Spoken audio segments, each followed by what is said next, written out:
Allahu Akbar, Allahu Akbar. Pada suatu hari, beberapa hari setelah wafatnya Rasulullah SAW, datanglah Bilal bin Rabah menghadap kepada Khalifah Abu Bakar As-Siddiq. Bilal berkata, "Wahai Khalifah, aku mau minta izin." Abu Bakar kemudian menjawab, "Minta izin apa, wahai Bilal?" Kemudian Bilal berkata, "Wahai Khalifah, tolong berilah aku izin untuk tidak lagi melakukan azan." Abu Bakar As-Siddiq kemudian berkata, "Wahai Bilal, aku tidak akan pernah menurunkan ataupun mengganti orang-orang yang sudah diangkat oleh Rasulullah." Bilal kemudian merengek, diulangi lagi permohonannya, "Wahai Abu Bakar, tolong izinkan aku untuk tidak azan lagi." Sayyidina Abu Bakar kemudian menjawab, "Tidak wahai Bilal, kamu tidak boleh berhenti mengumandangkan azan di Masjid Nabawi, kecuali engkau punya alasan yang jelas. Mengapa engkau tidak mau azan lagi?" Akhirnya Bilal memberikan alasan disertai dengan derai air mata. Bilal menatap ke arah menara Masjid Nabawi, tempat di mana Bilal biasa mengumandangkan azan. Lalu Bilal melihat ke kubur Nabi Muhammad. Dulu kuburan itu adalah kamar Nabi Muhammad. Kemudian Bilal berkata dengan suara yang bergemetar, "Wahai Abu Bakar, kebiasaanku dulu di waktu Nabi masih hidup adalah membangunkan Nabi sebelum datang waktu sholat. Aku datang ke rumah Nabi, 'Ya Rasulullah, waktu sholat sudah datang ya Rasul.' Kadang-kadang Nabi Muhammad yang datang ke rumahku, lalu beliau berkata, 'Wahai Bilal, waktunya sholat.' Kemudian setelah itu, aku bersama Rasulullah menuju ke menara. Aku naik ke menara, Nabi Muhammad kemudian melihatku. Lalu aku menghadap ke kiblat. Sebelum azan, aku menoleh kepada Nabi Muhammad yang di depan itu.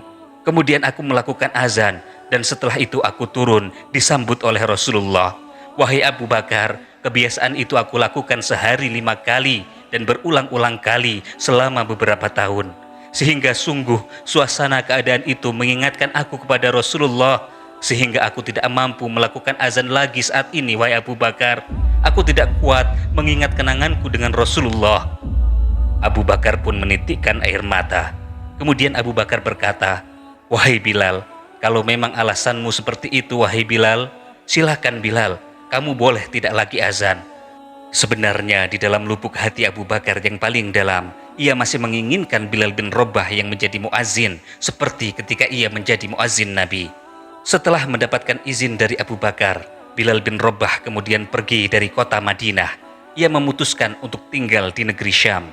Ia ingin mengobati kesedihannya ditinggal oleh Rasulullah. Jika masih tinggal di Madinah, segala sesuatu yang dilihatnya akan mengingatkan kepada Rasulullah, karena hampir sepanjang waktu Bilal selalu membersamai kehidupan Rasulullah. Sangat lama Bilal tinggal di Syam. Ia tidak pernah mengunjungi Masjid Nabawi ataupun menengok kuburan Nabi. Hingga pada suatu malam, Bilal bin Rabah dalam tidurnya bermimpi bertemu dengan Rasulullah. Rasulullah bersabda, "Wahai Bilal, sudah lama sekali engkau tidak ke Madinah. Lama sekali engkau tidak mengunjungiku, Bilal." Kisah ini diriwayatkan oleh Ibnu Az-Zakir.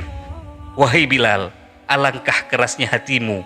Lama sekali engkau tak berkunjung kepadaku, wahai Bilal." Bilal kemudian terbangun dari tidur. Ia menangis terseduh-seduh. Ia menangis sangat keras sekali. Para keluarganya sampai ketakutan. "Ada apa Bilal? Ada apa Bilal?" Tidak sepertinya ia menangis seperti itu. Bilal terus-menerus menangis sepanjang hari. Sepanjang malam ia menangis. Dengan suara bergemetar, Bilal menjawab pertanyaan saudara-saudaranya. "Wahai saudara-saudaraku, sungguh aku saat ini merasa sangat takut. Aku tidak pernah takut seperti sekarang ini. Ketika dulu aku masuk Islam, orang-orang kafir menyiksaku dengan siksaan yang pedih, dengan siksaan yang sangat menyakitkan. Aku dijemur di padang pasir saat musim panas. Tubuhku ditindih dengan batu raksasa. Badanku dipukul dan dicambuk, tetapi hatiku tidak getar. Sedikit pun aku tidak takut pada orang-orang kafir itu. Tapi sekarang hatiku sangat takut." "Memangnya kenapa kamu Bilal?" kata saudara-saudaranya. "Aku bermimpi bertemu dengan Rasulullah Shallallahu Alaihi Wasallam." "Mimpi bertemu Rasulullah? Seharusnya engkau senang bertemu kekasihmu itu Bilal. Lalu kenapa kamu menangis? Aku bertemu dengan Rasulullah dan Rasulullah menegurku, wahai Bilal, alangkah keras dan gersangnya hatimu. Mana kerinduanmu kepadaku? Sudah lama engkau tidak berkunjung kepadaku Bilal. Aku takut Rasulullah marah. Aku takut ditinggal oleh Rasulullah. Keluarga Bilal pun ikut menangis.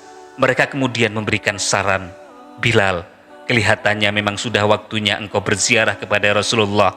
Sudah saatnya kamu mengunjungi Rasulullah. Maka pergilah Bilal, temuilah kekasihmu Rasulullah Shallallahu Alaihi Wasallam. Maka pergilah Bilal bin Rabah ke Madinah.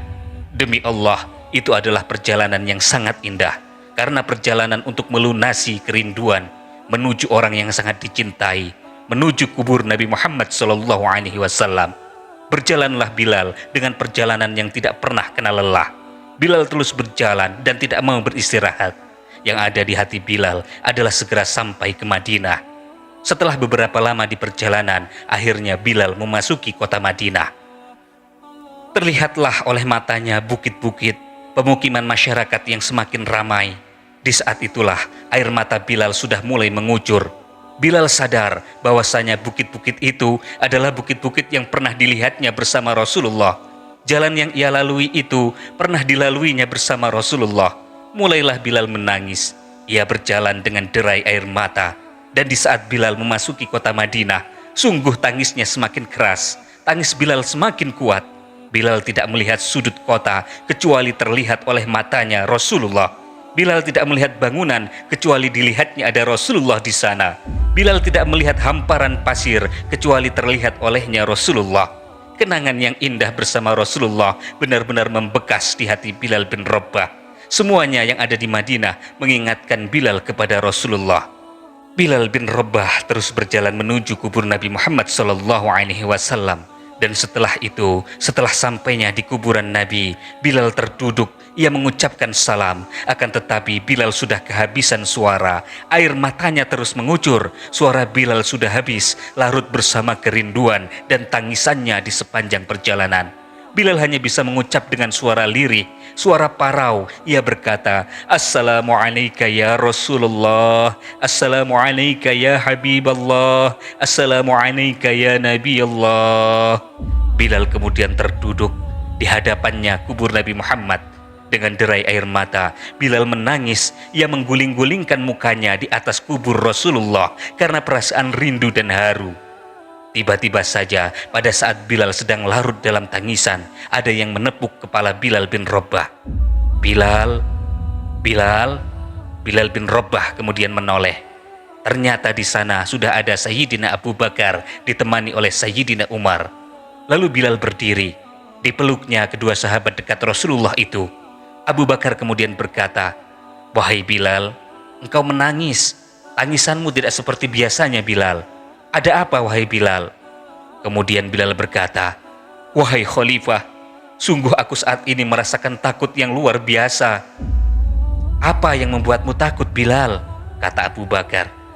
Aku merasa takut ditinggal oleh Rasulullah wahai Abu Bakar. Memang kenapa Bilal? Kamu sudah melakukan dosa apa? Dosa besar apa yang sudah kamu lakukan sampai Rasulullah meninggalkanmu? Wahai Abu Bakar, aku bermimpi bertemu dengan Rasulullah. Rasulullah menegurku, Bilal, alangkah keras hatimu, mana kerinduanmu kepadaku. Sudah lama engkau tidak pernah berkunjung kepadaku. Ini adalah kalimat yang aku rasakan wahai Abu Bakar. Ini kalimat yang kufahami. Dalam mimpi itu, sungguh aku merasa sangat takut ditinggalkan oleh Rasulullah wahai Abu Bakar. Kemudian Sayyidina Abu Bakar menghibur Bilal. Wahai Bilal, ketahuilah bahwa air mata orang yang pernah menangis karena merindukan Rasulullah tidak akan pernah ditinggalkan oleh Rasulullah. Dan engkau Bilal, engkau adalah orang yang tidak pernah akan ditinggalkan oleh Rasulullah. Kemudian Bilal menangis. Benarkah begitu wahai Abu Bakar? Iya Bilal, engkau adalah orang yang tidak akan ditinggal oleh Rasulullah. Mendengar itu bergembiralah Bilal bin Rabah. Ia merangkul Sayyidina Abu Bakar, orang yang pernah menyelamatkan dirinya dari siksaan orang kafir. Redalah air mata Bilal. Mereka kemudian mengobrol setelah sekian lama tidak berjumpa. Tiba-tiba Abu Bakar berkata, Bilal, mumpung kamu lagi di Madinah, bagaimana kalau kamu azan lagi? Banyak yang sudah rindu pada suaramu, Bilal." Setelah mendapatkan tawaran azan itu, Bilal kemudian menoleh ke menara, lalu ia melihat ke kubur Nabi Muhammad. Air matanya yang sudah berhenti mulai berderai lagi. Ia kembali melihat ke menara, melihat lagi ke kubur Nabi, lalu ia menggelengkan kepala. "Tidak wahai Abu Bakar, tidak wahai Umar, aku belum kuat untuk azan." Kenangan dengan Nabi Muhammad kembali hadir dalam ingatan Bilal bin Rabah. Tidak lama kemudian, ada anak-anak kecil yang lewat di kuburan Nabi. Kemudian dua anak kecil di antara mereka datang kepada Bilal. Satu anak yang lebih besar memegang tangan kanan Bilal, yang satu lagi memegang tangan kiri Sayyidina Bilal. Kedua anak itu ikut duduk di samping Bilal. Dengan sangat ramah, kedua anak itu menyapa Bilal. "Wahai tukang azan kakekku, bagaimana kabarmu?" Bilal kaget, ia menoleh melihat anak kecil itu. Ternyata di tangan kanannya ada Sayyidina Hasan, di tangan kirinya ada Sayyidina Husain. Bilal betul-betul kaget bercampur dengan gembira. Kemudian Bilal mengangkat tangannya. "Ya Allah, terima kasih ya Allah, aku rindu kepada kekasihmu Nabi Muhammad. Kemudian engkau kirimkan kepadaku orang yang sangat dikasihi oleh kekasihmu." Kemudian Bilal menghadap kepada Hasan di samping kanannya. Lalu Hasan diberdirikan. Kemudian Bilal memberdirikan Husain. Dilihatnya wajah Sayyidina Hasan, kemudian dilihatnya kaki Husain. Ditatapnya keduanya dengan sangat lembut. Diulanginya hal itu berkali-kali. Dan ketahuilah wahai saudara-saudaraku, wajah Sayyidina Hasan sangat mirip dengan Rasulullah, dan kaki Sayyidina Husain sangat mirip dengan kaki Rasulullah. Setelah itu dipeluklah kedua anak kecil itu. Dengan derai air mata Bilal berkata, "Ya Rasulullah, sungguh bau keringatmu aku temukan di cucumu ya Rasulullah." Saudara-saudaraku, sedemikian besarnya cinta Bilal bin Rabah kepada Rasulullah. Setiap hal yang berkaitan dengan Rasulullah tidak pernah ia lupakan. Bahkan sampai keringat Rasulullah pun Bilal masih mengingatnya. Luar biasa, itulah sebuah kecintaan yang sangat tinggi kepada seorang kekasih. Tidak lama kemudian, Sayyidina Hasan dan Sayyidina Husain berkata, "Paman Bilal, aku kangen padamu. Aku rindu ingin mendengar suara azanmu. Bagaimana kalau paman azan lagi?" Bilal bingung. Ia menoleh ke wajah Sayyidina Abu Bakar. Kemudian ia menoleh ke wajah Sayyidina Umar. Abu Bakar dan Umar yang dilihat oleh Bilal kemudian berkata, "Lakukanlah wahai Bilal. Lihatlah saudaraku, hubungan baik antara sahabat Nabi dengan cucu Rasulullah. Meskipun cucu Nabi hanyalah anak kecil, akan tetapi sangat dihargai oleh Sayyidina Abu Bakar dan Sayyidina Umar. Padahal Abu Bakar dan Umar adalah tokoh besar bangsa Arab. Bahkan Abu Bakar saat itu adalah seorang khalifah dan Umar adalah wakil dari khalifah." Sekali lagi Abu Bakar berkata, "Lakukanlah wahai Bilal." Kemudian Bilal menoleh kepada Hasan dan Husain. "Wahai Hasan, wahai Husain, sebelum engkau memintaku untuk azan, khalifah dan wakilnya sudah memintaku untuk azan. Tapi permintaan dari keduanya kutolak. Tapi sekarang, karena yang memintaku adalah kalian, cucu Rasulullah, aku tidak berani untuk menolaknya, sebab aku takut. Jika aku menolak permintaanmu saat ini, aku takut Rasulullah akan menolakku untuk azan di depannya di surga nanti." Allahu Akbar. Semua hal oleh Bilal selalu dihubungkan dengan Rasulullah. Sehingga kemudian ditentukanlah waktu azan untuk Bilal. Ketika waktunya sudah ditentukan, beberapa orang yang sudah mengetahui kedatangan Bilal, mereka datang ke masjid untuk menunggu. Kapan Bilal mulai azan? Kapan Bilal akan azan? Dan tibalah waktunya. Dalam sebuah riwayat disebutkan bahwa Bilal azan di waktu sahur, pada waktu subuh. Orang-orang sudah pada menunggu. Mereka bertanya-tanya, "Di mana Bilal? Kenapa dia belum kelihatan? Kenapa Bilal belum datang?" Di saat sudah masuk waktu sholat, tiba-tiba ada orang yang berdiri. Orangnya kurus, kulitnya hitam. Tapi orang-orang bisa merasakan dari tubuhnya yang kehitaman itu memancarkan cahaya keteduhan, cahaya iman, cahaya yang penuh kecintaan kepada Rasulullah. Orang-orang melihat Bilal berdiri di tempat yang biasanya dulu Bilal berdiri. Di tempat biasanya Bilal mengumandangkan azan. Maka suasana itu telah mengingatkan orang-orang kepada Rasulullah SAW. Sehingga mulai berjatuhan air mata dari orang-orang yang hadir di tempat itu. Kemudian Bilal berjalan dan jalannya Bilal tidak berubah seperti dulu. Maka semakin kuat kenangan mereka kepada Rasulullah sehingga yang hadir di masjid mulai menangis. Dan berjalanlah Bilal, ia memecah shaf, barisan jamaah, kemudian berjalan menuju ke menara. Dan di saat naik ke menara, memori dan ingatan orang semakin kuat bahwasanya seperti inilah yang pernah disaksikan dulu bersama Rasulullah. Bilal sudah di atas menara. Rupanya di atas menara Bilal berderai dengan air mata. Lalu Bilal melihat ke tempat yang biasanya Rasulullah ada di tempat itu, berdiri untuk menunggunya turun. Bilal hanya bisa menyeka air mata. Ia menutup matanya, kemudian mengusap air matanya. Di situ dulu aku pernah melihat Rasulullah, kata Bilal. Tangis orang-orang yang hadir di masjid dibarengi dengan tangis Bilal bin Rabah. Sehingga disebutkan dalam riwayat, tidak ada tangisan di Madinah yang lebih banyak dan lebih dahsyat dibandingkan dengan tangis yang terjadi pada saat itu. Akhirnya Bilal memulai azannya.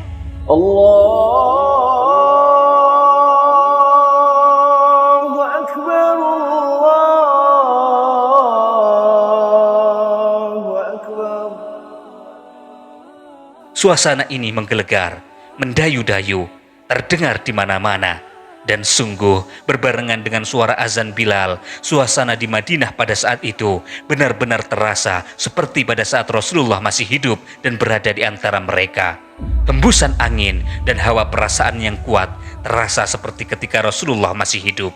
Semua orang menangis terseduh-seduh, menitikkan air matanya, seakan-akan tidak ada kesedihan, yang ada hanyalah kerinduan kepada Rasulullah. Kemudian Bilal melanjutkan azan. Jamaah menjawab azannya. Tangisan Bilal semakin kuat. Orang-orang semakin hanyut di dalam kerinduan kepada Rasulullah. Bahkan di antara mereka ada yang berjatuhan pingsan. Apa yang menjadikan mereka menangis? Apa yang menjadikan mereka seperti itu? Mereka teringat kepada Rasulullah dan semua yang terjadi pada saat itu mengingatkan kenangan mereka kepada Rasulullah. Orang-orang yang masih di rumah, orang-orang yang masih di luar masjid, juga ibu-ibu yang belum datang ke masjid ketika mendengar suara Bilal bin Rabah, mereka bergegas, mereka lari menuju ke masjid. Orang-orang bertanya-tanya, apakah Rasulullah SAW dibangkitkan lagi? Dulu ketika mendengar suara Bilal melantunkan azan, pasti ada Rasulullah di dekatnya. Ketika Rasulullah wafat, Bilal menghilang lama, tak tahu kemana. Jadi sekarang saat mereka mendengar suara Bilal yang sudah lama hilang, orang-orang merasakan seolah-olah Rasulullah hadir kembali di sekitar mereka, sehingga mereka bertanya lagi, apakah Rasulullah dibangkitkan? Dijawablah oleh orang-orang yang di situ, tidak, Rasulullah tidak dibangkitkan lagi, itu hanya suara Bilal. Kemudian orang-orang yang baru datang itu menundukkan kepala. Oh, ternyata suaranya Bilal. Tak terasa mereka sudah meneteskan air mata. Bilal melanjutkan azan dan sampailah pada lafaz Asyhadu an la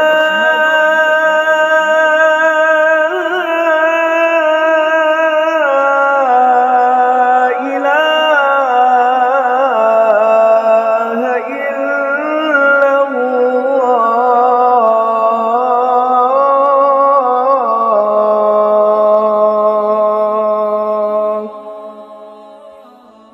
Suara tangisan orang-orang semakin kuat. Mereka semakin hanyut dalam kesedihan dan kerinduan. Ya Rasulullah, kami rindu padamu ya Rasulullah. Hingga kemudian sampailah Bilal bin Rabah pada lafaz Asyhadu anna Muhammadar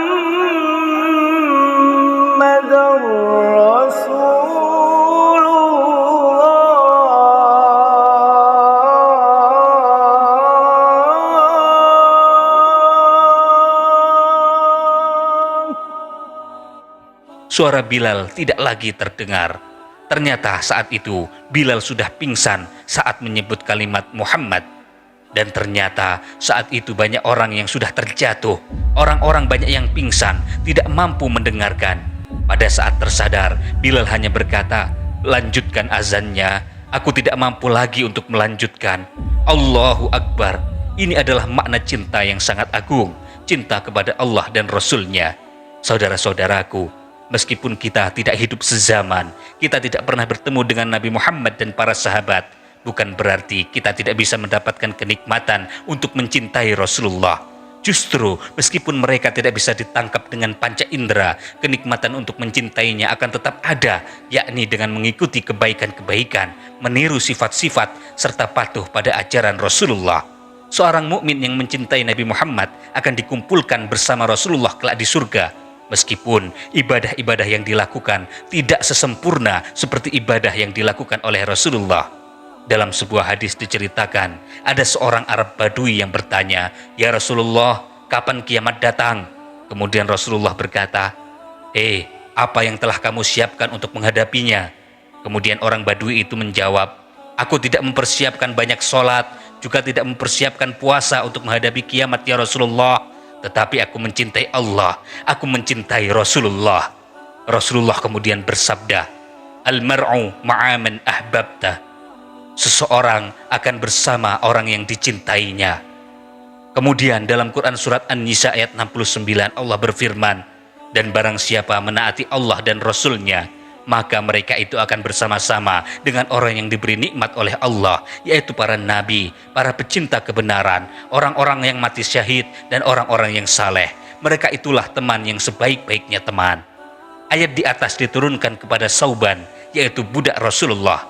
Sauban adalah orang yang sangat mencintai Nabi dan seorang yang tidak kuat berlama-lama tidak bertemu dengan Nabi. Ketika diceritakan tentang akhirat, ia sangat khawatir tidak akan dapat bersama dengan Rasulullah di surga, karena tentulah Nabi akan bersama-sama dengan para Nabi yang lain. Membayangkan hal itu, Sauban menjadi khawatir.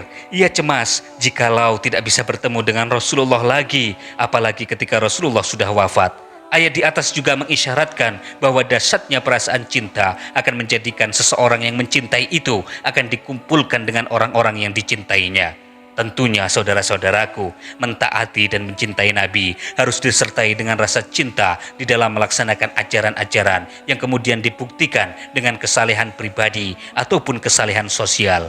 Meskipun ibadah yang kita lakukan tidak akan sempurna seperti ibadah Nabi, paling tidak dengan mencintai Nabi Muhammad, ibadah-ibadah yang kita lakukan akan bernilai tinggi. Itulah harapan kita semua. Semoga kita sekeluarga dikumpulkan dengan Rasulullah dan para sahabatnya di surga. Allahumma salli wa sallim ala Sayyidina Muhammad wa ala ali Sayyidina Muhammad.